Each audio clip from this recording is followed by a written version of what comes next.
Senator, we're almost at the anniversary. The date is December 14th. My son turned 1 that day, and I unplugged the cable boxes for 9 months afterward.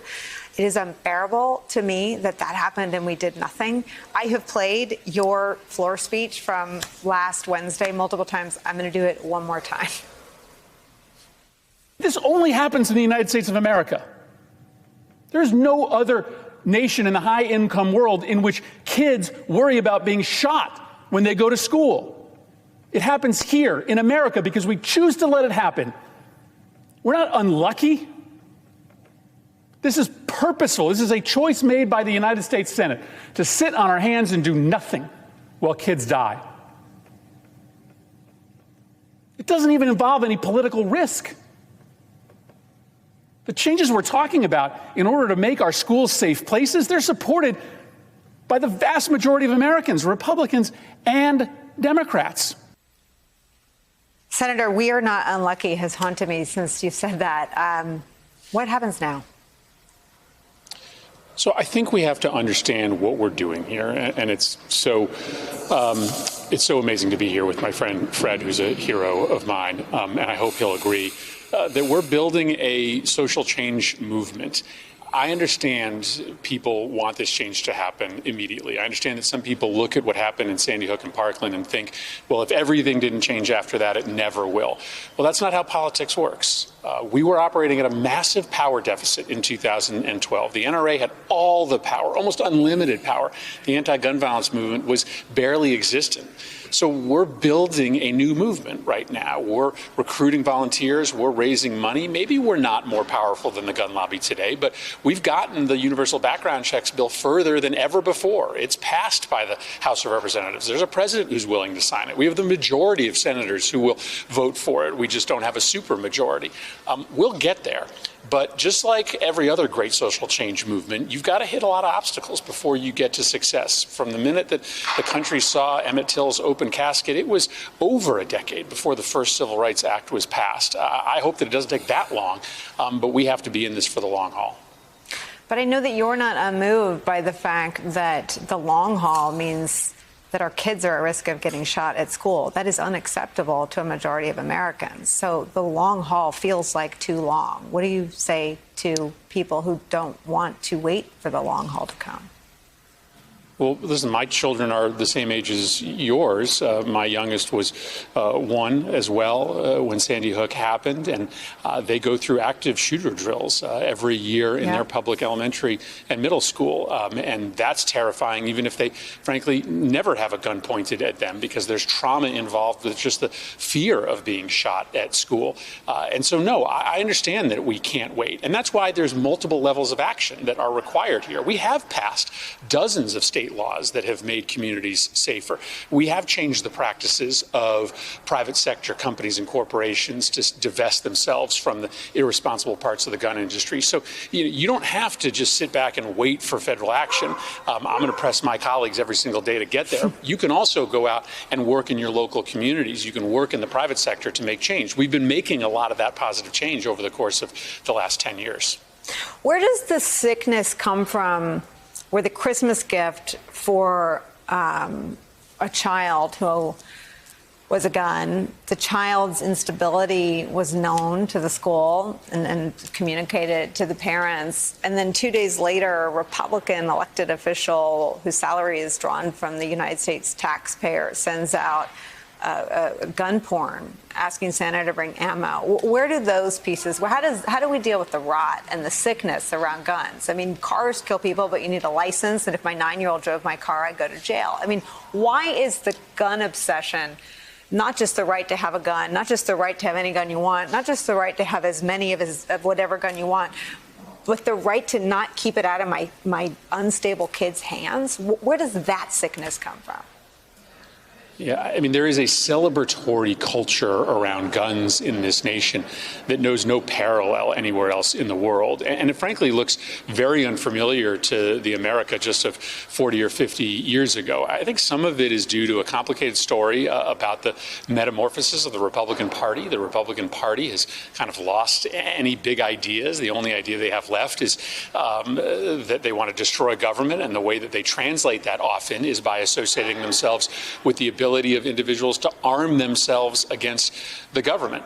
I do think, though, there are some opportunities here beyond things like universal background checks in the wake of the Michigan shooting. To your point about responsible gun ownership, why not have a conversation about safe gun storage? Why not do what Connecticut did, which is require everybody that has kids in the house to lock up their guns? That's something that might be able to break through some of the partisan divide here, and that may be an opportunity moving forward, even though we're going to have to concede that for the time being, there are going to be a lot of people with kids at home who own guns. Let's just make sure they do that responsibly. Fred, the senator called you one of his heroes. I think a lot of us feel that way about you for a lot of reasons. But one, turning to activism in your grief is something that every time you're on, I can't get my brain around. But when you hear about the long haul being what it's going to take to do something meaningful, to get something meaningful through the Senate, how does that make you feel? It's too long. Simply put, Senator Murphy is a friend of mine, and I think he knows, and I've told him this before, I consider him a hero. He and I have also had some really challenging phone calls over the need to break the filibuster, because I don't want to wait anymore. My brother in arms, Manny Oliver, is right now positioning himself every day outside the White House, trying to get attention. And the truth is, this president in this political climate is doing everything he can. There's $5 billion in Build Back Better. There's executive actions. But we have a Senate that is failing. We have a Senate that refuses to protect the lives of those after they're born. And this is not rocket science. Passing background checks should not be controversial.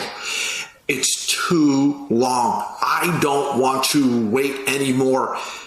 When my daughter was killed, there were approximately 300 weapons on the streets of America. Now there's approximately 400 million. I think what I want to do is call on all of the families of gun violence, affected by gun violence. Let's go to Washington, D.C. and form a human chain around the Capitol. Let's do it around the Senate. Let's not let people out of work until they pass background checks. I don't know what else to do, but waiting is too long. Senator, you want to react to that?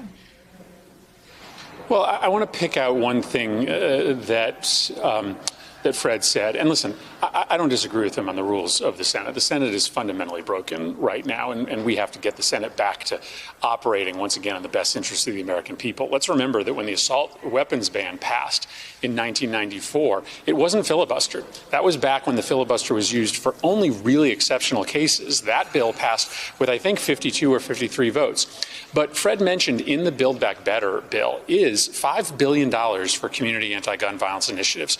We do pay attention to these school shootings for good reason, but every single day there are shootings happening in our low-income neighborhoods. And if you go into those neighborhoods, they want stricter gun laws, but they also want services to wrap around at-risk kids, to give them a path out of constant conflict.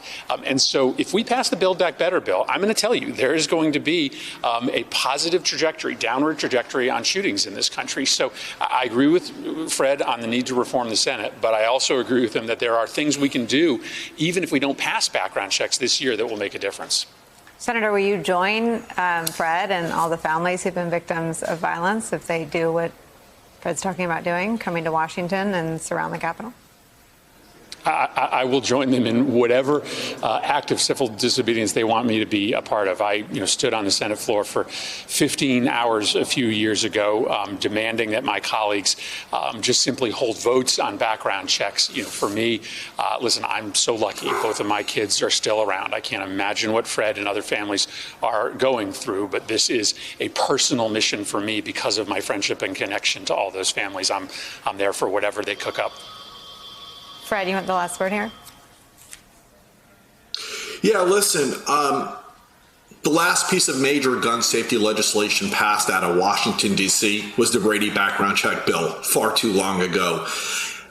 I've recently, actually, as I think you know, Nicole, joined their PAC as a senior advisor because ultimately we have to solve this through elections. We have to get rid of those in Washington, D.C. now who simply put do not care about our rights to life. You brought up the Congressman Tommy Massey from Kentucky.